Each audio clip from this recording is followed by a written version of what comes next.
Hello दोस्तों, मैं नीतीश कुमार आप लोग का स्वागत करता हूँ मनविता एकेडमी पर।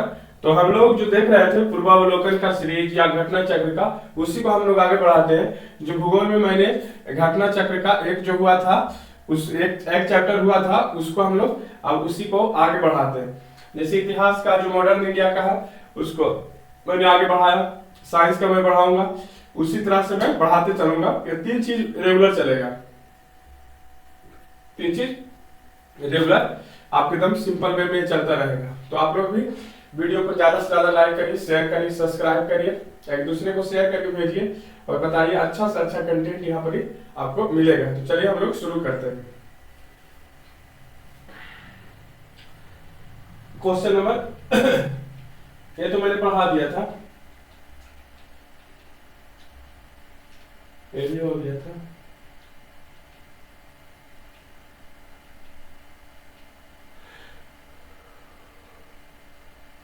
हाँ, ये शुरू होने वाला था। चलिए यहां से शुरू होगा।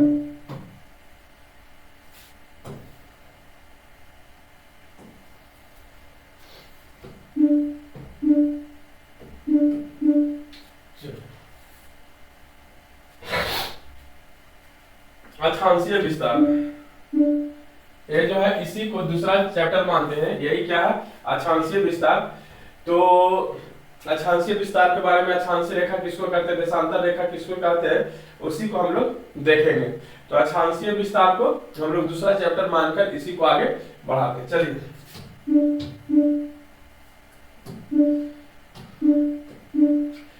कि भूपृष्ठ पर विषुवत रेखा से उत्तर या दक्षिण दिशा में स्थित किसी बिंदु की पृथ्वी के केंद्र से मापी गई कोणीय दूरी को अक्षांशीय कहा जाता है। मतलब बोला जाता है कि भूपृष्ठ की विषुवत रेखा उत्तर या दक्षिण दिशा में स्थित किसी भी बिंदु को पृथ्वी के केंद्र से, पृथ्वी के केंद्र से मापी गई कोणीय दूरी को हम लोग क्या कहते हैं? अक्षांश रेखा कहते हैं। सीधा हम कहेंगे विषुवत रेखा के उत्तर और दक्षिण दिशा में स्थित पृथ्वी के केंद्र से मापी गई रेखा को, पृथ्वी के केंद्र से मापी गई कोणीय रेखा को हम लोग क्या कहेंगे? अक्षांश कहा जाता है। इसी को क्या कहा जाता है? अक्षांश कहा जाता है। अक्षांश रेखाएं क्या होता है? काल्पनिक होता है। अक्षांश रेखाएं हमेशा, मतलब अक्षांश रेखाएं वे काल्पनिक रेखाएं होती है। अक्षांश रेखाएं क्या होती है? काल्पनिक रेखाएं होती है, जो पृथ्वी के चारों ओर पूर्व से पश्चिम दिशा में विषुवत रेखा के समानांतर खींच जाती है। पूछा जाएगा कि आप पृथ्वी के चारों ओर पूर्व से पश्चिम दिशा के विषुवत रेखा के समानांतर खींचा जाता है। समानांतर खींचा जाता है किसके? तो विषुवत रेखा के, कुछ है जी कहने गया, हाँ, विषुवत रेखा के समानांतर क्या होता है? विषुवत रेखा के समानांतर खींचा जाता है। कौन? ये अक्षांश रेखाएं जो होती है, जो पृथ्वी के चारों ओर पूरब से पश्चिम विषुवत रेखा के समानांतर खींची जाती है, और अक्षांश को अंशों और मिनटों और सेकेंडों में दर्शाया जाता है। अक्षांश रेखाओं को अंशों में, मिनटों में, सेकंड में दर्शाया जाता है। किसमें? अक्षांश रेखाओं के अंश में दर्शाया जाता है, मिनट में दर्शाया जाता है और सेकंड में दर्शाया जाता है। तो अक्षांश रेखा किसको कहते हैं? ये समझ में आ रहा है कि अक्षांश रेखा उसको कहते हैं, अक्षांश रेखा उसको कहते हैं जो विषुवत रेखा के उत्तर से दक्षिण में स्थित किसी बिंदु के पृथ्वी के केंद्र से मापी गई कोणीय दूरी को क्या कहते हैं? कोणीय दूरी को अक्षांश रेखा कहा जाता है। अक्षांश रेखा क्या होती है? अक्षांश रेखा काल्पनिक होती है, जो पृथ्वी के चारों ओर पूर्व से पश्चिम दिशा में विषुवत रेखा के, जो पृथ्वी के चारों ओर पूर्व से पश्चिम दिशा में विषुवत रेखा के समानांतर खींचा जाता है। उसी को क्या बोला जाता है? अक्षांश रेखा बोला जाता है। अक्षांश का हम लोग अंशों में, मिनट में और सेकंड में क्या करते हैं? दर्शाते हैं। अक्षांश को किसमें? अंश में, मिनट में और सेकंड में अक्षांश रेखा को क्या किया जाता है? दर्शाया जाता है। इसको मिनट में भी दर्शाया जाता है, सेकंड में और अंशों में दर्शाया जाता है। चलिए हम लोग आगे बढ़ते हैं।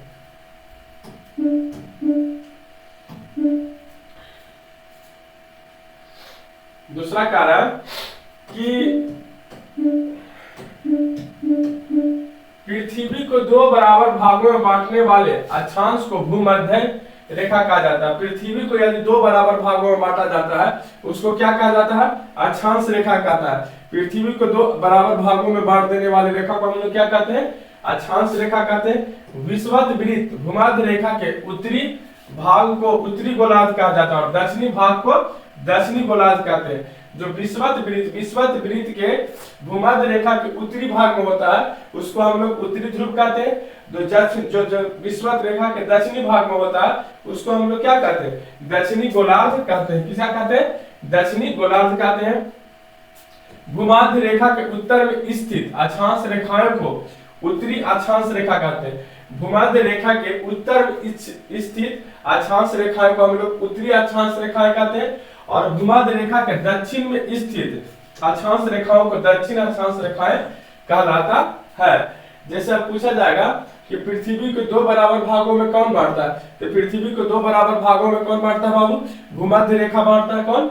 भूमध्य रेखा बांटता है पृथ्वी को दो बराबर भागों में। और विषुवत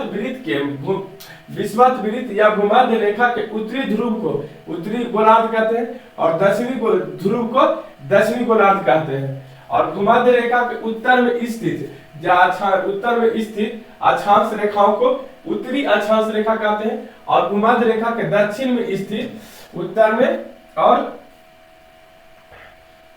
स्थित उत्तरी अक्षांश रेखा कहते हैं और भूमध्य रेखा के दक्षिण में स्थित को अक्षांश कौन सा? दक्षिण में स्थित अक्षांश रेखा को हम लोग दक्षिण अक्षांश रेखा कहते हैं। चलिए हम लोग आगे बढ़ते हैं।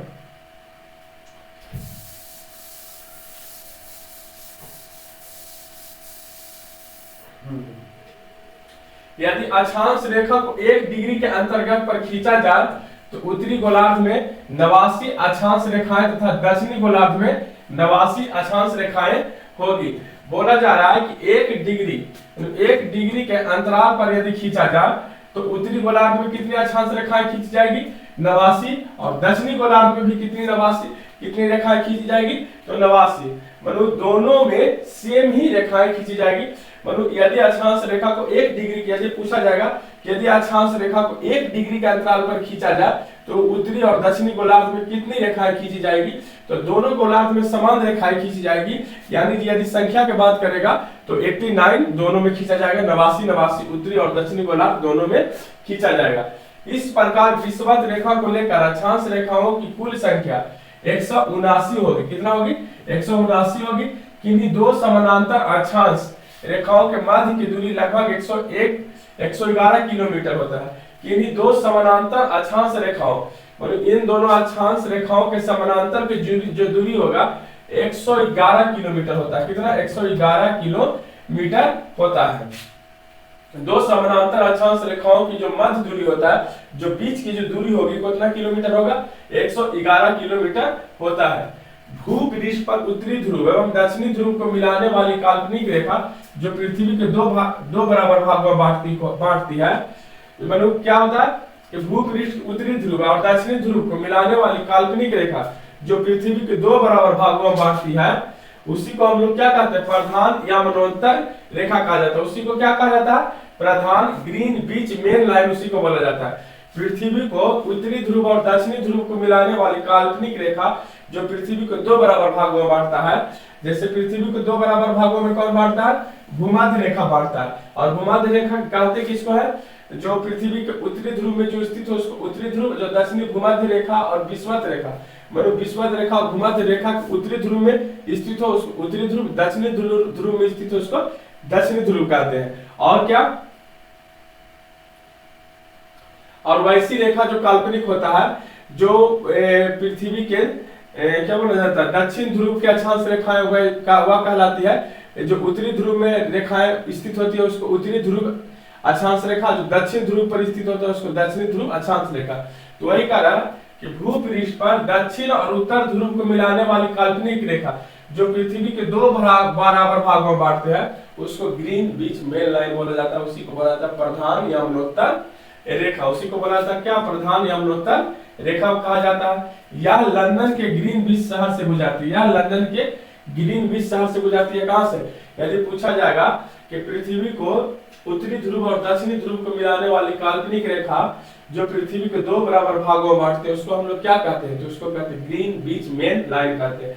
और यह कहां से होकर गुजरती है, तो यह लंदन के ग्रीन बीच शहर से होकर गुजरती है। प्रधान यमुनोत्तर रेखा को देशांतर रेखा भी कहा जाता है। प्रधान यमुनोत्तर रेखा को क्या कहा जाता है, देशांतर रेखा कहा जाता है। इसी को यदि क्वेश्चन घुमा को पूछेगा तो बोलेगा कि प्रधान रेखा किसको कहते हैं, तो दक्षिणी ध्रुव और उत्तरी ध्रुव वाली मिलने वाली काल्पनिक रेखा जो पृथ्वी को दो बराबर भागों में बांटती है उसी को हम लोग प्रधान यमुनोत्तर रेखा बोलते हैं। और यह लंदन के या इंग्लैंड या लंदन के ग्रीनविच शहर से, लंदन के ग्रीनविच शहर से होकर गुजरती है। और प्रधान यमुनोत्तर रेखा को ही, इस रेखा को प्रधान यमुनोत्तर रेखा को ही क्या बोला जाता है, देशांतर रेखा भी बोला जाता है।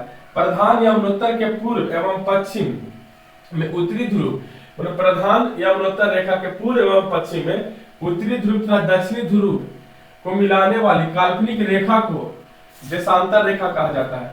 मतलब बोल रहा है कि प्रधान जो ग्रीन बीच लाइन के पूर्व एवं पश्चिम में उत्तर ध्रुव और दक्षिण ध्रुव को, मतलब प्रधान यमुनोत्तर जो ग्रीन बीच में लाइन होता है उसी के पूर्व और पश्चिम में जो उत्तरी ध्रुव और दक्षिणी ध्रुव को मिलाने वाली काल्पनिक रेखाओं को हम लोग देशांतर रेखा भी कहते हैं। किसको कहते हैं देशांतर रेखा, तो प्रधान यमुनोत्तर के पूर्व और पश्चिम में जो उत्तरी ध्रुव और दक्षिणी ध्रुव में जो मिलाने वाली काल्पनिक रेखा होता है उसी को क्या कहा जाता है, देशांतर रेखा। उसी को क्या कहा जाता है, देशांतर रेखा कहा जाता है।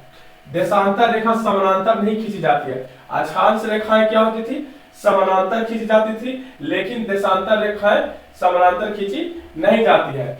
ध्रुवों से विषुवत रेखा की ओर बढ़ने पर देशांतर रेखाओं के मध्य, जब ध्रुव से विषुवत की ओर बढ़ता है तो देशांतर रेखाओं के मध्य क्या होता है, दूरी बढ़ती जाती है। मतलब ध्रुव से विषुवत रेखा की ओर बढ़ता है तो देशांतर रेखाओं के मध्य क्या होता है, दूरी बढ़ती जाती है। और विषुवत रेखा पर देशांतर रेखाओं के बीच अधिकतम दूरी कितना होता है, 111 किलोमीटर, 11.33 किलोमीटर। और अक्षांश रेखा के समानांतर जब होता है तो कितना होता है, 111। और देशांतर रेखाओं के बीच जब खींचा जाता है तो देशांतर रेखाओं के बीच की दूरी कितना होता है, 1.33 किलोमीटर होता है।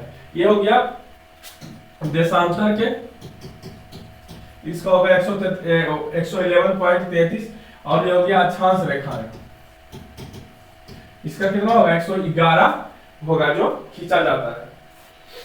भारत में पूर्णतः उत्तरी गोलार्ध में स्थित है। भारत कहां पर है, उत्तरी गोलार्ध में स्थित है। संपूर्ण भारत का अक्षांशीय विस्तार, संपूर्ण भारत का अक्षांशीय विस्तार 6.45 डिग्री, 6.45 डिग्री उत्तरी अक्षांश से लेकर 37 डिग्री, 37 डिग्री उत्तरी अक्षांश के मध्य है। इसकी मुख्य भूमि 8.8 डिग्री, 8 डिग्री उत्तरी से अक्षांश से 37 डिग्री उत्तरी अक्षांश और 68 डिग्री पूर्वी देशांतर से लेकर 97 डिग्री पूर्वी देशांतर के मध्य फैली हुई है। ये भारत का क्या अक्षांशीय विस्तार है, 6.5 से 37.5। और ये क्या है, भारत का संपूर्ण अक्षांशीय विस्तार कैसा है, 6.5 से 37.5 मानिए। और इसकी मुख्य भूमि उत्तरी अक्षांश से 8.5 से 37.5 और अक्षांश का 68 से 97 पूर्वी देशांतर के में फैले हुए है। उष्णकटिबंधीय क्षेत्रों का विस्तार 30.5 डिग्री उत्तरी से लेकर 30.5 डिग्री उत्तरी से लेकर दक्षिणी अक्षांशों के मध्य है। अतः भारत का विस्तार उष्ण और उपोष्ण दोनों कटिबंधों में है। जो भारत का विस्तार है उष्ण और उपोष्ण दोनों कटिबंधों में है। तो बोला यदि पूछा जाएगा कि प्रधान यमुनोत्तर रेखा किसको बोला जाता है, तो उत्तरी ध्रुव और दक्षिणी ध्रुव को मिलाने वाली काल्पनिक रेखा को जो पृथ्वी के दो बराबर भागों में बांटा जाता है उसी को प्रधान यमुनोत्तर रेखा बोला जाता है। और यह कहां से होकर गुजरता है, यह लंदन के ग्रीनविच शहर से होकर गुजरता है। प्रधान यमुनोत्तर रेखा को ही देशांतर रेखा कहा जाता है। प्रधान यमुनोत्तर रेखा के पूर्व और पश्चिम में उत्तरी ध्रुव और दक्षिणी ध्रुव को मिलाने वाली काल्पनिक रेखा को हम लोग क्या कहते हैं, देशांतर रेखा भी कहा जाता है। देशांतर रेखा समानांतर खींची नहीं जाती है। देशांतर रेखा विषुवत की ओर बढ़ने पर देशांतर रेखाओं की मध्य की दूरी बढ़ती जाती है। देशांतर रेखाओं के विषुवत की ओर ये बढ़ता है तो उसकी मध्य की यानी बीच की दूरी क्या होता है, बढ़ती जाती है। और विषुवत रेखा पर देशांतरों की बीच की अधिकतम जो दूरी होती है 111.33 किलोमीटर होता है। चलिए हम लोग आगे बढ़ते हैं।